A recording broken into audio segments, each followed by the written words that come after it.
fulfillment is relative based on time and space of where you are. Sriram Gollapalli. After selling his software as a service business 8 years ago, he spent 6 years working with an acquirer before embracing his newfound freedom. His calling? Investing and fostering a community of like-minded investors. This episode delves into Sriram's post-exit journey, including an introspection retreat, angel investing, and the challenges of estate planning. Everyone in the community has to show proof of assets of at least 2.2 million investable assets. Do you really need that sweater? Do you really want the $200 jacket? Whereas on the other side, you're making these wild bets, either a $25,000 angel investment, or it always feels like different pots of money. It was a mix of silent meditation, a mix of nature solos, a mix of breathing exercises. I do see myself continuing to find ways to build, touch, and feel things. I think legacy is important. I would like to be remembered for inspiring the next generation of builders.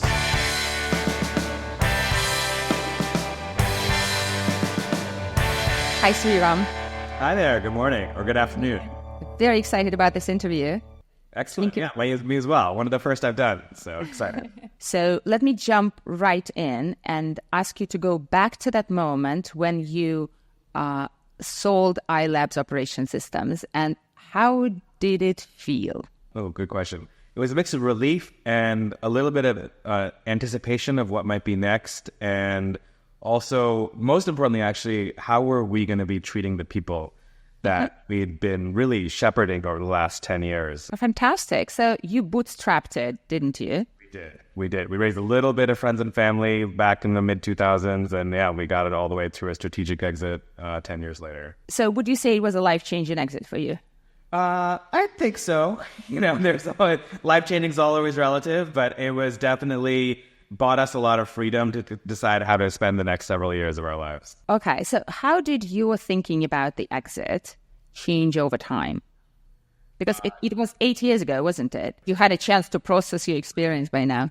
Okay, so how did it feel, or how did it change over time? So I think at the beginning it was sort of like, and one of the things we heard as we were doing some of the research around then was, don't change too much. Like be thoughtful after the exit. Buy a dinner, splurge on this or that, but don't do anything completely out of the ordinary. So we didn't. We say that because we didn't change too much. I remember still getting the check in the mail, literally, both to the company and then my share, and just kind of seeing that, sharing with my parents. You can't share this with too many people because for all the reasons that I'm sure you know. So I'll never forget that. And then after that sort of excitement subsided, it was sort of like trying to understand, well, what happens? How do we approach? How do we think about it? What are the kinds of steps that we should do? Should we do anything differently? What have we bought? And ultimately, Anastasia, I think what you buy with that kind of experience is freedom of time, and how you approach, you have a responsibility to be more intentional about the time that you have and how you can approach it. And I'd say I continue to feel that today, even 8 years later. On choices I make now, I bought myself a freedom of I can spend weeks or months or even several years not having to worry about necessarily the day-to-day, but focus on what I want to do. Now, I don't do that well, but I have an opportunity to be thoughtful from that perspective. How was your exit structured, as much as you can share, obviously? Sure. It was a 100% asset purchase agreement. What that means is Agilent Technologies is a public company. They purchased all the assets of ILab. We were fortunate through the process. We actually we were approached by private equity and strategics. We had a whole process. Happy to dive into that.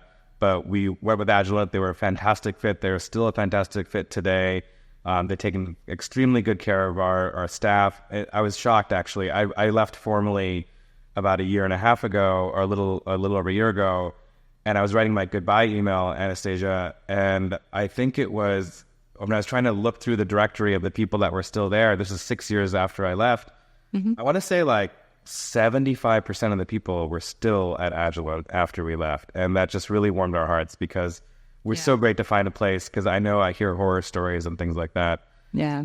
Having said that, the exit was pretty much an asset purchase agreement for cash, and then there was about 25% stock that was left for the entire equity holders. And you joined the buyer, didn't you, for quite some time? We did. All of us joined the buyer. I stayed for, as I mentioned, just over six and a half years almost. Oh, wow. With them. It was a journey. There were 4 years of the proper vest, and then afterwards continue to find, interesting things and how to make an impact. How did it feel to suddenly become an employee, essentially, after you were a co-founder? I think there's one part relief of not having to make all the decisions and worry about payroll and worry about, approving expense accounts or things like that necessarily, or wondering about, where the different investments we're making. But also one part, like ensuring you still have the entrepreneurial. It's hard to ever let that entrepreneurial hat. I've been an entrepreneur since I was like the late 90s when I was in high school. So losing some autonomy from a decision-making process can be challenging. But it's also, sometimes it's relieving also. Like someone's telling you, here are the things you should do, and I can tell you if you're doing a good job or not. And that's always sometimes, what my wife says, decision fatigue sometimes can be challenging. And if you have some time to turn that part of your brain off for a little while, that can sometimes be, a different kind of way to use your mind. So I understand that at ILabs you ran operations. I did. I ran a number of things. So I started as my background's technology, helped code the first few lines, which I was just looking actually 2 nights ago for whatever reason, but my code is still being used nearly 20 years later in production. That's a huge compliment, isn't it? Or something. And I have a fondness for the ops side, whether it's HR ops or streamlining ops or things like that, getting things off the ground and finding the right people to kind of manage those things. But I'd say my heart straddles the technology side, because that's where a lot of my training came from, as well as the operations side where appropriate. Would you call yourself a creative person? My friends definitely would. I don't know that I'm the best, but yes, I would say so. So I'm really curious to understand how your motivation changed over time, because obviously you continued creating new businesses. How your motivation was different between when you started ILabs and when you started your next business after you stopped working for the buyer? I would say, look, creativity comes a lot. It's true. Necessity is the mother of all inventions. And I think even I was just hanging out at my parents' house not too long ago, and they brought one of my first inventions out when I was in elementary school. I built this wooden structure with a shelf, a small piece of wood, and a pole hooked up to it, and I'd written a name on it, and I spelled it GETOWEL. It was called the Get Towel. So it was a tool that I had used apparently when I was in probably elementary or middle school. I built this thing out of wood, and to literally get towels off the high shelves.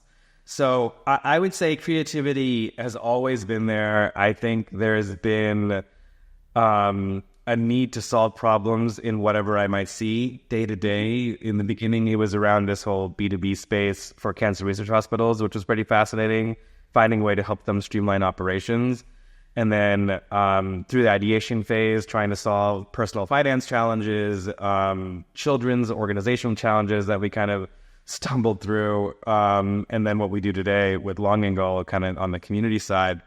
But I think creativity has always played a role, both in parenting. I have 3 small children, but also in how you kind of form the genesis of some of these business ideas. How did your idea with the second business come to you?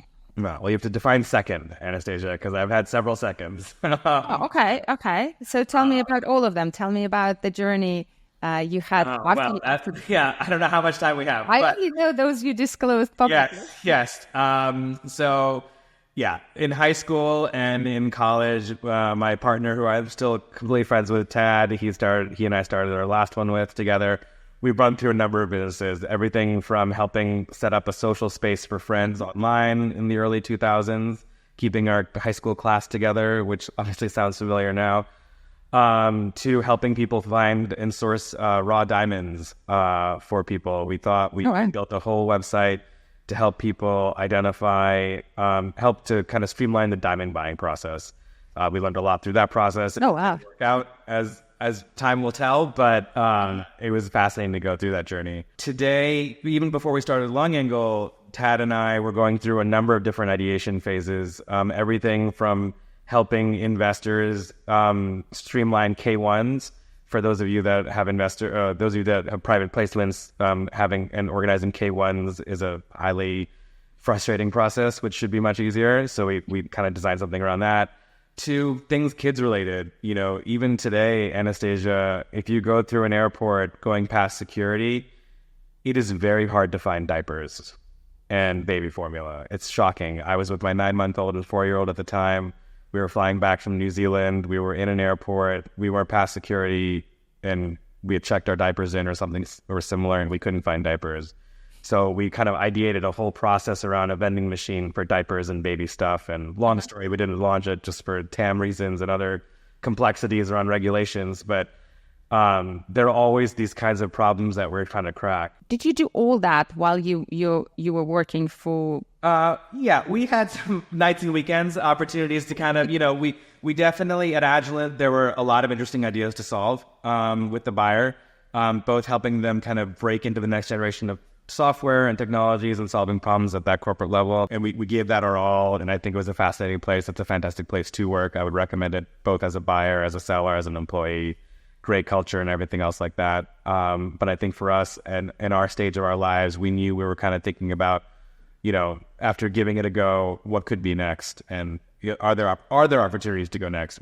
Trust me, we would have been probably fine staying there another 5-10 years maybe. There are people there that we met that were there for 30 or 40 years, which is nearly unheard of these days. So that really is a testament to them.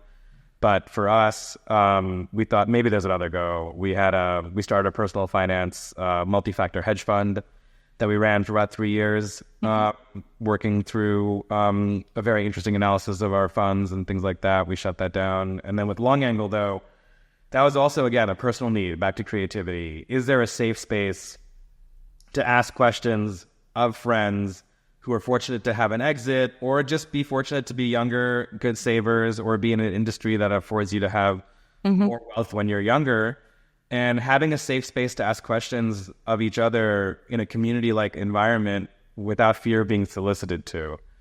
A lot of the questions we had after the exit, it still shocks me today, Anastasia, after the banker or whoever goes you through the process, or a buyer buys you and goes through the process, they give you these, large amounts of money, small or large depending, but that's pretty much it. There's very little financial education that comes after that. And we said there really needs to be something to help you with that. Asking questions like, do you get umbrella insurance? Do you superfund your kids' 529s now? How much are you paying for taxes? Who do you go to? How much does your trust and estate plan look like? What level of acronym soup do you want to put in place for your kids? Yeah. There's so much online. It's hard to distill everything. So we kind of said, let's kind of create a safe space for a dozen friends who are going through processes like that together and share information in a judgment-free, objective place to have those conversations. So how old is Long Angle now? It is officially probably 3.5 years old. Okay.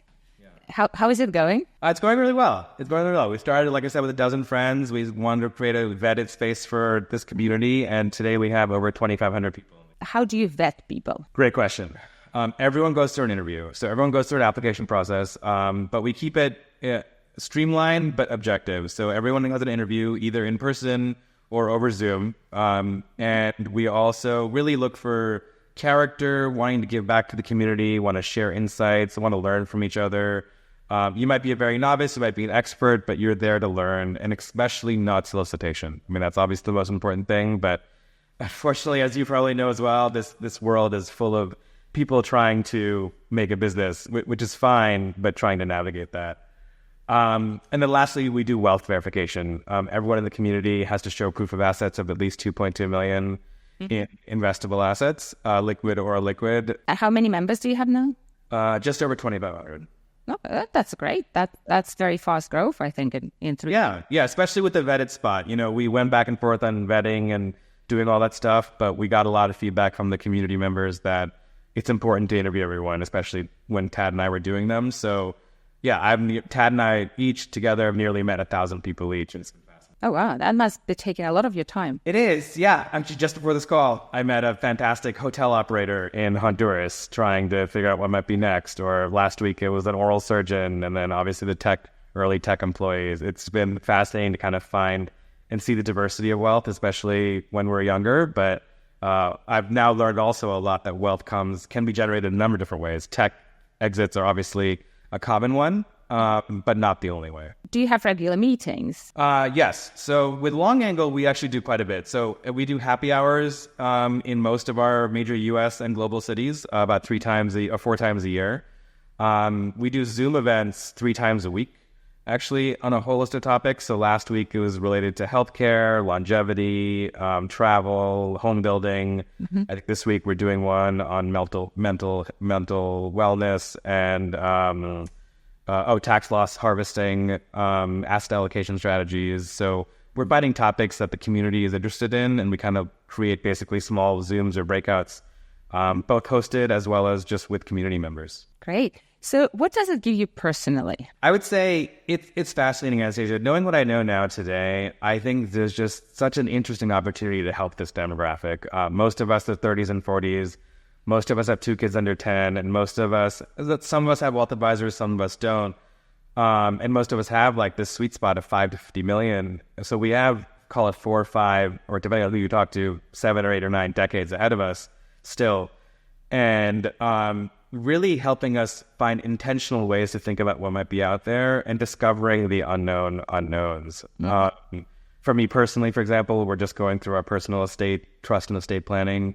So how do people approach that? It's not a question that you can very easily ask a set of peers, but with the community we're able to kind of go through that. How do you approach a lot of kid-related stuff? How are you approaching like college counseling, or how do you approach sort of things like that? How do other people do it? What is the right place to invest that money in time, and what are other places to do that? Mm-hmm. Travel is another big topic. My wife and I want to do some extended travel this summer maybe.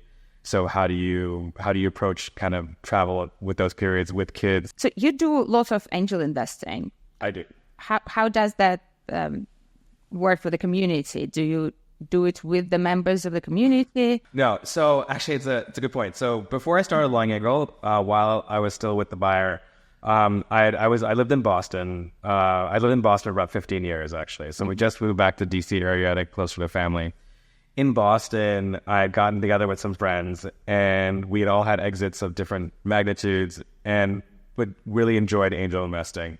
So we said, let's kind of create a space for us to share angel deals, vet them together, and maybe go in together. Mm-hmm. That actually turned into another group that I run. I volunteer and I run that group on the side. It's called TBD Angels. It's now one of the fastest growing East Coast angel networks, New England based, but East Coast leading, about 300 people in the community there. Mm-hmm. We invest in angel deals about once a month. We vet deals probably twice a week on every single sort of domain. It's really just looking, and that group is made up of formerly operators or people who have expertise in the industry. So I personally probably have, like 40 or 50 angel investments across the board. I just invested in one last week. It was a high school or grade school ed tech for computer science, actually. Things like that. Do you think angel investing is a good financial strategy? No. I tell anyone that gets into angel investing, do it because you love helping the next generation of entrepreneurs. Do it because you want to have a pulse. Think of it as a paid education.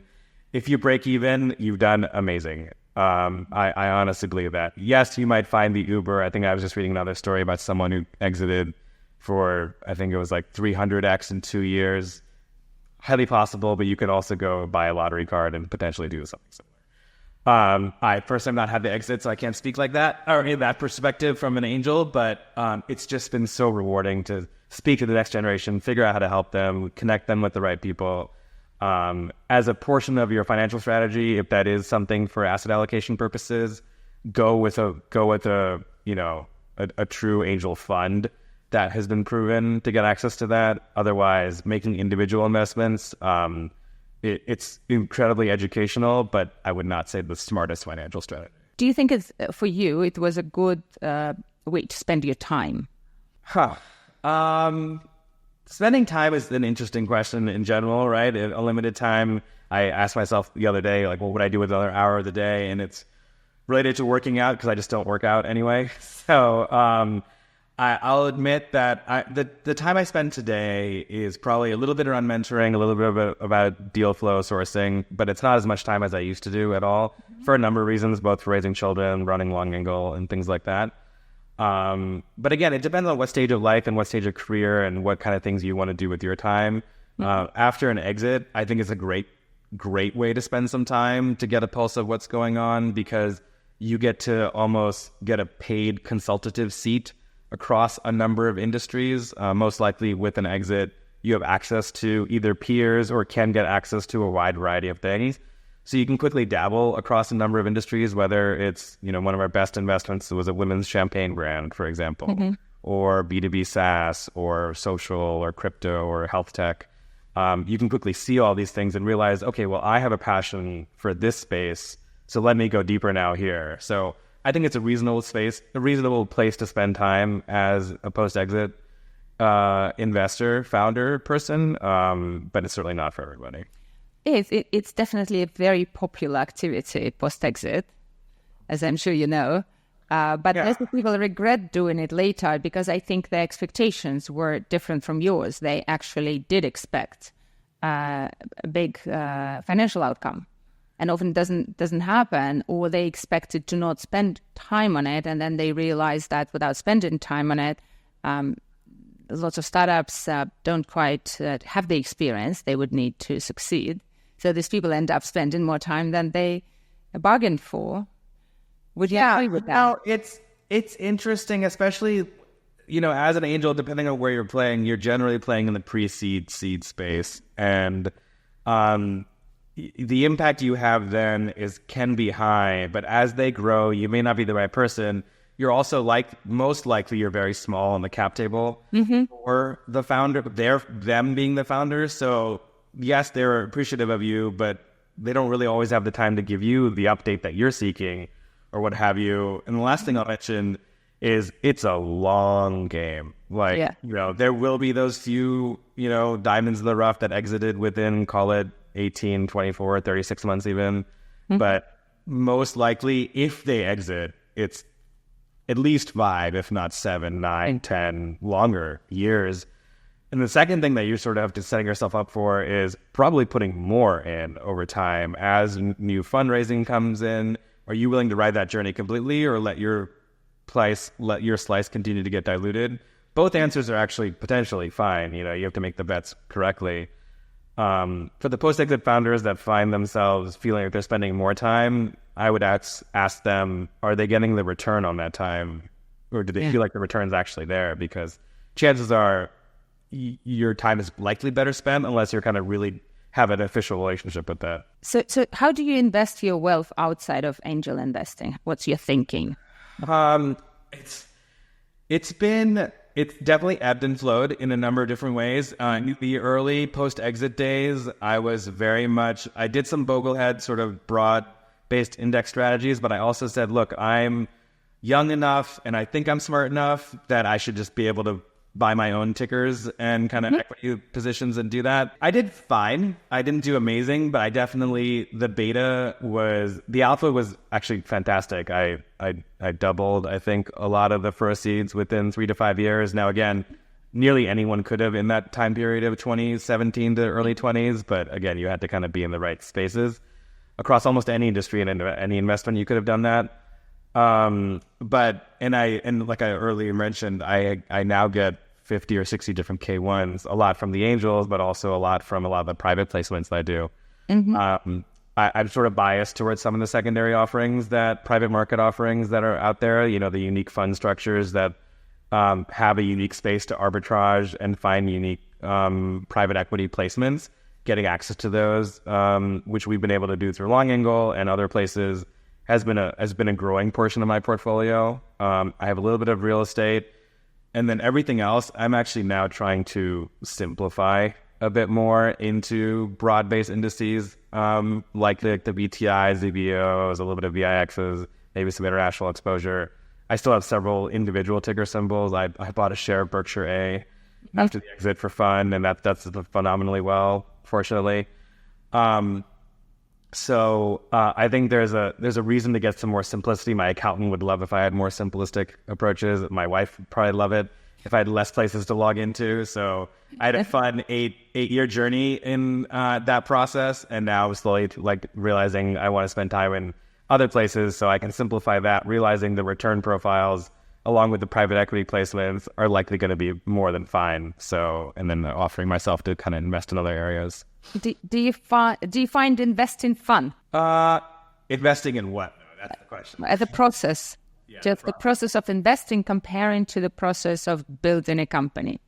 I would say it was fun, especially when you got to see some of the thing about investing that I think can be immediately fun and also give the adrenaline hit are some of the immediate wins. Like very rarely can you buy NVIDIA, for example, and then watch what happens to it within days, weeks, months, years, and then realize, okay, well, that was phenomenally to go on that ride, and there was an immediate return for that minuscule amount of time, depending on how you did the research process. Having said that, I now know, and no one needed to tell me this, that active stock picking is really best left to probably no one, honestly. Broad-based indices largely over time, everyone will tell you 99 times out of 100 will beat any sort of active manager. So fun, good things I knew about at the time, but I'd say building, and there was also the first probably 5 years, I was that person checking the portfolio every other day just because I could and watching things go up and down. It was stressful, but it was super fun. It also came into the calculus when I was making decisions on things. When you watch portfolio swings in 5 digits, sometimes 6 digits, it really puts a perspective on when you're making your day-to-day buying decision. Like my wife would say this also. She's like, you're spending so much time thinking about buying this for $100 and you're watching your entire portfolio swing by tens of thousands of dollars. And it's very sort of counterintuitive because, we grew up from a humble household. You're taught to be thoughtful. You're taught to be, let's be weighing those decisions. Do you really need that sweater? Do you really want the $200 jacket or whatever it is? Whereas the other side, you're making these wild bets, either call it $25,000 angel investment, or it always feels like different pots of money, but it's fascinating. So a longer way to answer your question also, or shorter way rather, is that I personally feel like I now have a lot more fun building, whether it's building and investing time in the company, in watching the kids grow and investing in the pursuits that they have. I think now I'm realizing investing in one's health is really important. I still don't spend enough time on that. So, I think that answers that. So what other activities you find meaningful besides building and taking care of the kids and family? I am trying to get involved, for example, more in we'll see how it goes out, but in the DC tech scene, wanting to give back in whatever that means, giving back both from a perspective of the next generation of entrepreneurs or trying to help build up DC as a tech city. We have a lot of history here. How do we grow it? How do we make it kind of bring it back to some of its luster? And then I'd say personally on the health side, spending more time with the family, trying to get date night in, which, still appears to be a challenge for whatever reason. And then investing in even the next generation of entrepreneurs, like I mentioned, my daughter, investing in her, she's 10, teaching her about the pursuits of generative AI. She just launched a coloring book on Amazon. So, realizing that, making small differences can really have longer impacts. Do you have a sense of purpose? So one of the workshops we run at Long Angle we're going to run, actually, we're just in the early stages of planning, is a concept around Ikigai, which is a lot of what it is around purpose. Ikigai, and I won't claim to be an expert around this at all, but it's really around identifying how one spends their time and how you kind of approach that appropriately. It's an exercise I haven't gone through formally. We're going through some of that. I've personally gone through some other exercises called a centenarian exercise, which basically it seems simple, but in practice turns out to be very reflective. Mm-hmm. When you turn 100, how did you want to be remembered per decade? Not generally, but what did you want to remember vividly in your 30s, 40s, 50s, 60s, 70s, 80s, and 90s? And what are the kinds of things that you have done in those periods of time, in those decades? I say all that to say that I have homework and books on my bookshelf as I speak, as I'm looking at right over there. And I have not done all the investment there. So I would say the purpose today does revolve a lot around family and then helping to build out the long angle platform and community. I feel very satisfied and happy and excited on those pursuits of current purpose. Whether those will be my pursuits and purpose if you had this conversation with me a few years from now, I can't tell you. But I feel extremely excited about these kinds of things that I'm smoking. Whom do you want to be when you grow up? You did not give me any prep questions. No, I wouldn't have, because I want this face on the screen, like right now when you're thinking about it. Who do I want to be when I grow up? You know, I appreciate the question also because it also implies that we have not grown up. And I think that that's an interesting perspective, especially with our age demographic. I think the question of how long, and I don't say this in a very sci-fi sort of way, I do think there's a realistic thing that our generation needs to be ready for in terms of potentially a longer time horizon that we should be thinking about what that might look like. I think for me, I would like to continue to be a builder. You know, I don't want to necessarily put a name on a persona or an individual as to who I want to be when I grow up, but it's hard for me not to imagine myself building. Now, what that means, I think, will always evolve, and the grandeur of whatever it might be building could be. But I think I see myself creating and building. You know, one of my first careers was in consulting with one of the big four back in the early 2000s, which I absolutely adored. It gives you a broad perspective. I recommend consulting, especially in your 20s, to almost anybody, because you get the perspective across nearly any discipline, provided that you are entering the right kind of space.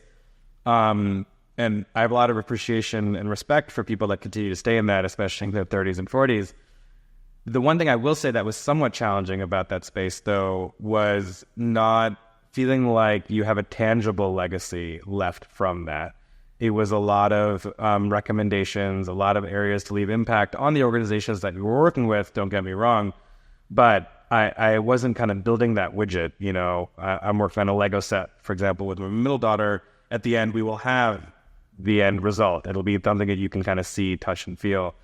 So I do see myself continuing to find ways to build, touch, and feel things, and leave that as part of what I continue to want to do as I grow up, and legacy-wise, and need to kind of reflect on that a little bit. That's a beautiful answer. Thank you. Very cool. So we'll see. That totally caught me off guard. So it sounds like building things is what motivates you in life, right? That now, you know, I recently went on for the first time, a self-reflective kind of retreat, I guess, so to speak. And it really did, a lot of that came, both that and then being more intentional about family time. I think that is something that I feel like I do an okay job of, but there's always room for improvement. But I love the idea of building, and it's going to be hard for me, even presuming there's a post-long angle days, not to be building something. Mm-hmm.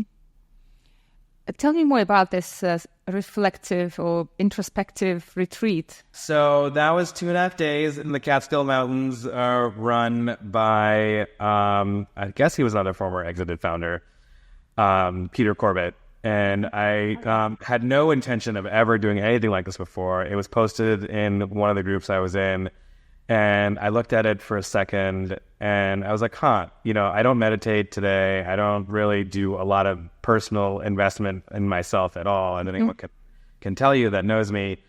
And I saw it, and I was like, look, this is I think it was 2 nights, 2.5 days, give or take. And it was, for whatever reason, the timing worked out, which, logistically, especially with 3 kids and a traveling, dual career household.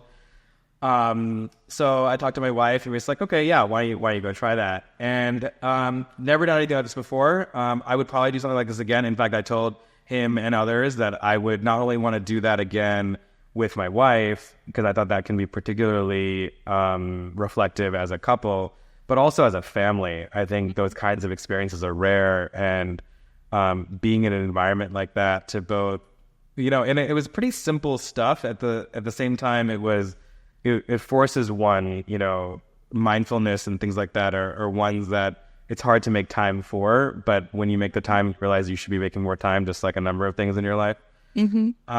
Where it was a mix of silent meditation, a mix of nature solos, a mix of breathing exercises, and it was good. It was allowed us to kind of talk about a number of things and force ourselves to think about a number of things. And from that, it also gave me a little bit more clarity on all the things I mentioned for the last half an hour or so around spending more time with the kids, spending more time with my wife, but also being intentional about the long angle journey, what we're building as well. So did money make you happy? I guess it's interesting the way you asked that question, because I think there's did, which means like you're referring to an exit or the exit, I presume, versus does, just generally. And the way I sort of approached that question is probably more around, again, back to the time, what does it actually allow one to do? And I think it really is around the freedom of time. And it's more responsibility to think about, yes, we have a nice house and, I'm not in nice vacations and those things. I think those have been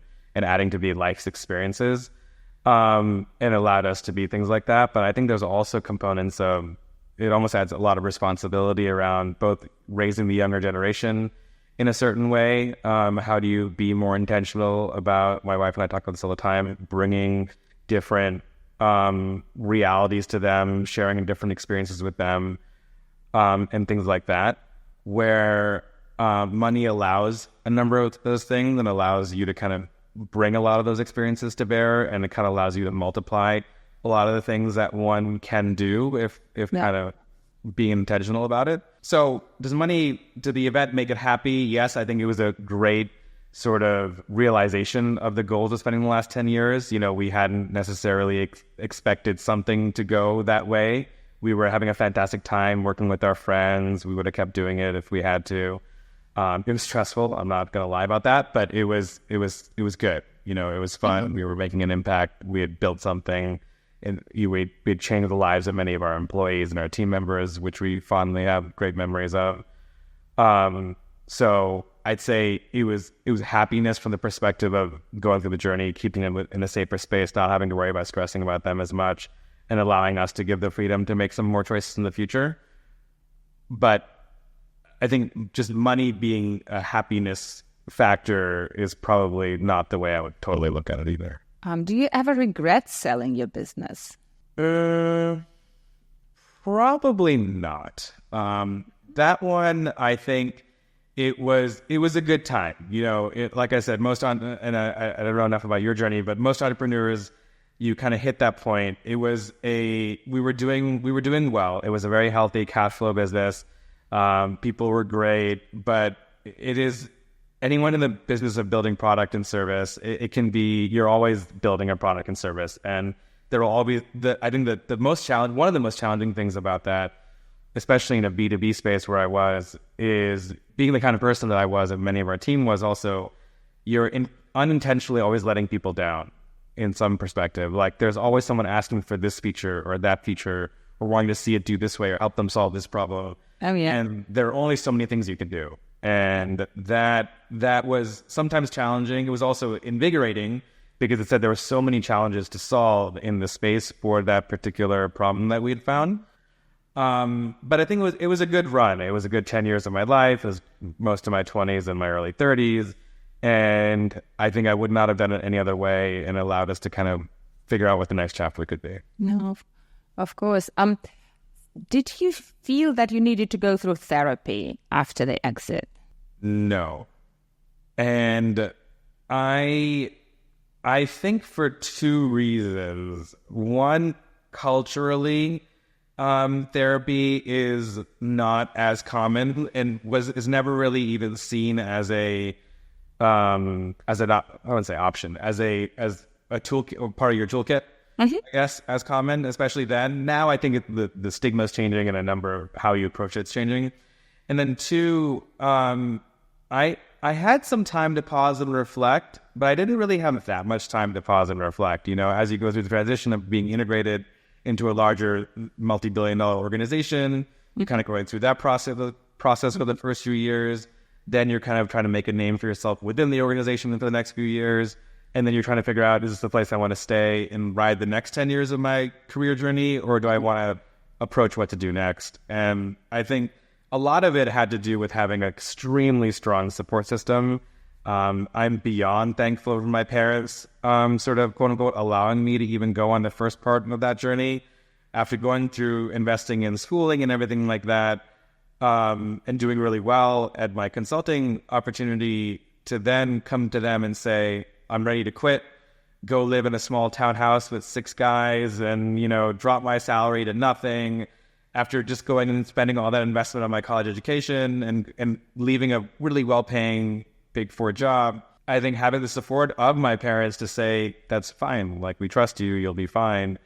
That had a major impact on just de-stressing the whole thing. And then after the exit, with my wife, she was working, and again, my parents being supportive of how to approach it. And even when I was reflecting on how to quit, I'm a terrible. 2 things I'm terrible at, and I'd say, is quitting and firing people. Firing people is one of the hardest things to do.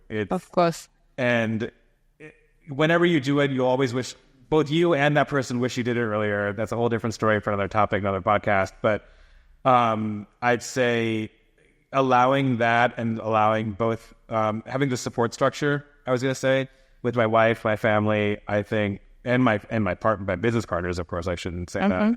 I never really had time to even think about, do I need quote unquote therapy as an option? I'm not surprised, actually, because my observation is that people who continue being busy feel less mentally sick in a way.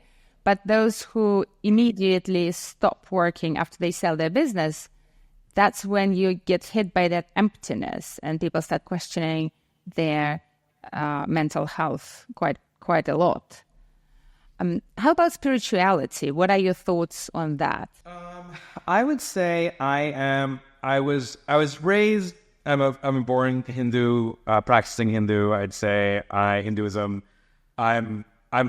we are highly culturally aware. We observe many of the festivals. Hinduism is sort of an interesting religion as a study even. It's sort of prescriptive, but also freedom of choice, at least the way we've interpreted it. So, you know, I'd say spirituality has a place in our home. We, you know, like I said, observe many of the traditional festivals, raising our children to observe culturally a lot of the things we've been practicing vegetarians since birth, myself, my wife, my whole family and my kids and things like that. And then I'd say, you know, before going to school, before the school starts at the beginning of the year, having some basic prayers for having a good year, observing certain good days and not good days and things like that is probably, and you know, hitting the temple for some specific kinds of events, whether it's like for the children, again, first time reading and writing and elements like that, first locks of hair. So I would say, me personally, I would say I'm highly culturally aware and am spiritually aware. But is spiritual growth part of your personal growth strategy? I believe that it probably will be. I like to have it as part of a toolkit that I recognize, but I also recognize it's there for me when I need to have that as a focus opportunity. And it's probably one of those things, as I think about it, I'd probably be more intentional about later in life. I think I have areas that I'd like to invest in now, knowing that is an area, at least for me, this is completely my opinion, I'm personally okay with investing in later because I will have the ability, and I think I will have the ability in Mindspace to get what I need by investing in that later. Yeah, so I'd say it's always there. It's been there as an opportunity, but it's probably not forefront. So if you talk to someone who just sold their business, what would be your normal advice? Because I'm sure you talk to these people a lot. Yeah.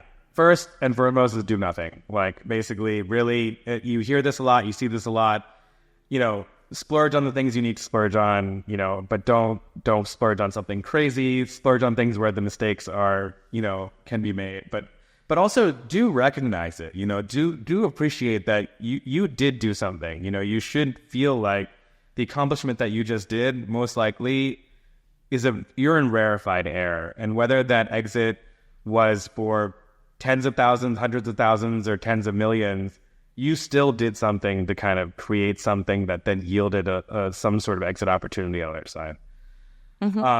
So one of the easiest things to do is to not actually recognize that and just literally do nothing. Like, don't do that. Like, for example, I think we celebrated a few small minor wins. Like, we went to an extremely extravagant dinner that we never would have gone to otherwise. I think there are a few closed purchases, things like that again just felt non-traditional.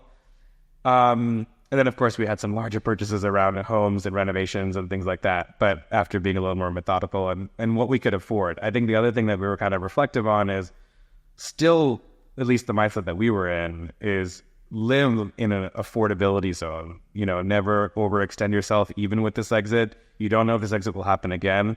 Treat it extremely such that way. And then really reflect on, like I said, learning more about this process called Ikigai. If anyone looks it up, it's a pretty straightforward, pretty elementary thing, but even spending that time to kind of reflect on how you might spend your time, just really, again, it opens your aperture in terms of how you might want to be thinking about spending the next whatever stage of life you might be left with. Mm-hmm. What are the biggest mistakes you think you've made since you sold your company? I had too much of a bond position. I can tell you that straight up. Everyone said buy bonds. Whether I did it wrong, I can't tell you, Anastasia, but that was probably my worst performing part of my portfolio without fail. Fortunately, it wasn't. Yeah, number of things. I think all the investing side as well. Never really invested as much in real estate as I think, we could have, should have, would have, or what have you, for a number of reasons. No good reasons, maybe time, maybe what have you. But, I think the zero interest rate environment that really the world lived through, especially the U.S., is rarely going to be back. It was nearly a once in a lifetime. We might see that again in the future. So taking advantage of those kinds of good debt opportunities are rare in one's life. But it was also early in my post-exit career. So and debt is such a foreign concept, at least for us growing up as well. It's hard to really latch on to the idea of good debt. I think other than that, again, health will always be there, and we're seeing it again today. I think there's never a good time to not invest in your health. It was never a good, if I said that right. So even to this day, how do you think about really incorporating health? I was very proud of myself. I did invest in in Boston, there's a really big cancer awareness bike ride that I participated in. I did the 50-mile version of what's called the Pan Mass Challenge a few years ago. I just signed up again. This is 3 years later to do it again. So kind of forcing you to kind of do that riding and things like that. I'd say the other thing, usually as a founder, I was terrible at kind of investing in health because you're kind of investing in really every other part of the business and the life and things like that. The other thing I would tell a post-exit founder is really do spend that more time on health. It's rare to have, especially you do open up time. And I say it, I preach it, I don't do it. So it's easy for me to say it, but I'd say that's probably one of the areas I continue to wish I'd do more. Yeah, no, I absolutely agree with you. I actually think it's the very first thing that an exited founder should do, because we are quite traumatized, and our business always takes quite a big toll on our health. Impressive. There's always that priority, and there's never quote unquote a good time. No. That'll quickly catch up on you. Like, I'm just learning to play squash, for example. Yeah. And like, you get injured now and you don't recover the next day. Like, it takes days or weeks or months, some cases, to get recovery. Yeah, but also talking about mental health and therapy, what I noticed is that sometimes people just think they have mental health issues. Well, in reality, they're just very tired physically, and they need to take care of their physical health, and mental health will follow. Instead, they don't do that. They try to get therapy or medicine to address that, just to realize years later that was not the right tool for the job. So on a scale of 0 to 10, how fulfilled are you? I would say right now, I would probably give myself a 7.5. Okay. Yeah, 7.5 or 8. I feel pretty good. Like, I think I'm reflecting for a moment. I may have answered quickly, but I think fulfillment is relative based on time and space of where you are. So I'd say for where I feel like I am today, I feel pretty good. Like, I feel fulfilled. I feel like there are elements that I want to invest in, as you've heard me say a number of times over the last hour on health, but and wanting to do more. But I think having and spending, but I feel like these are so small dials. Like, I still have within my power to adjust. Nothing's out of my control. So that's on me to do, which is, I'm not saying it's easy, but it's on me to do, and I feel like I have the tools that I need to do it. It's just waiting on me to make that choice, versus, because there's sometimes you feel like you can't do something for some external reason. Yeah. I don't feel like I have that. So you think it's in your control to take it from 7.5 to 10? Yes. Cool. And you would need to work on your health more than anything. Yeah, health, and especially with a life of a family of 3 kids and parents and in-laws, we have a fantastic, great joint family growing up relationship here that we've built around us. And I think continuing to spend more time focused inward and being intentional about that, I think will pay back in spades. Stronger relationship with the kids, stronger relationship with my wife. With my parents and my in-laws, I think it's been just being intentional in all those different vectors it's in my control. And I think taking that step to do that, I think is just important to kind of be reflective on. So how do you choose the people you surround yourself with? Yeah. Like I mentioned, we're fortunate. We're extremely fortunate to have my parents, my grandmother, my in-laws, my 3 kids, my wife, like around us. Everyone I just described is around us nearly 24 hours a day, actually. And that is we kind of built ourselves around that. One of the reasons we moved to DC was for that reason, the DC area. And that has fortunately taken up a lot of our time to kind of build ourselves in a multi-generational household with our children. Just the other night we had dinner with my grandmother, which is my kid's great grandmother. We were cooking together. We were learning from each other. I think that's such a rich part of the history and cultural tapestry that we want to be kind of giving back to. Other than that, though, like I said, I do a lot during what I call school hours, which are effectively 9 to 3 here. So I am constantly, as my wife will say, meeting new people for lunch or dinner or breakfast in the area. I've been fortunate to meet a number of post-exit founders here in the DC area. I've been meeting people through Long Angle. Like I said, we've built this community of younger people trying to figure out their next journey in life, or in their wealth journey, realize how to be better stewards of that, whether it's someone looking to expand their horizon, build the next business, or things like that. VC partners, general managers at funds. I think I've ended up, as I reflect on your question a bit more, I'd say during my working hours, I spend a lot of my time both interviewing new members at Long Angle, which kind of naturally leads me to this interesting set of people, 30s and 40s, younger, very high net worth individuals, but then I find myself also craving the in-person. So I'll find myself doing, I don't know, 2 or 3 lunches a week. That seems like a lot. Maybe like 1 lunch a week. I've been trying to pick up squash a bit more, like I mentioned, meeting young professionals who are, there are a few of us that have some of that flexibility during the day, not as many. And those that do, who are younger, have gone through some exit or have more flexibility in their schedule that allows them to do things like that. So I'd say that's been a lot of, I'd say if I had to classify that full group of people, it'd probably be younger investors, post-exit founders, people who want to invest and be intentional about how to spend the next parts of their lives. Yeah, it makes a lot of sense. So you have common interests with them. And time. Very few people have that time during the day to have the flexibility to have conversations as well. And then, of course, a lot revolves around the kids' friends and kids' parents and things like that. I'd say otherwise, kids' activities for sure. But I've been fortunate to kind of build a network and continue to build a network. There, especially in an area as rich as the DC area, we've been fortunate to kind of continue to find new people. So you mentioned that question before, but I have to ask you, how do you want to be remembered? Yeah.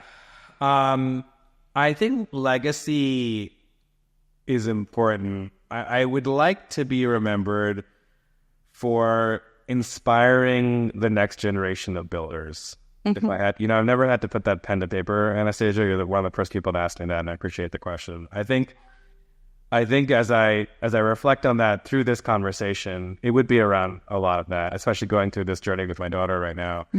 I think it would be to, be remembered for inspiring, accelerating, and encouraging the next generation of builders, and how impact can be done. I think intentionality for us is so important these days, and how we think about what our means can provide and focus those things, whether it's different career ambitions that aren't otherwise encouraged, or the next few startups.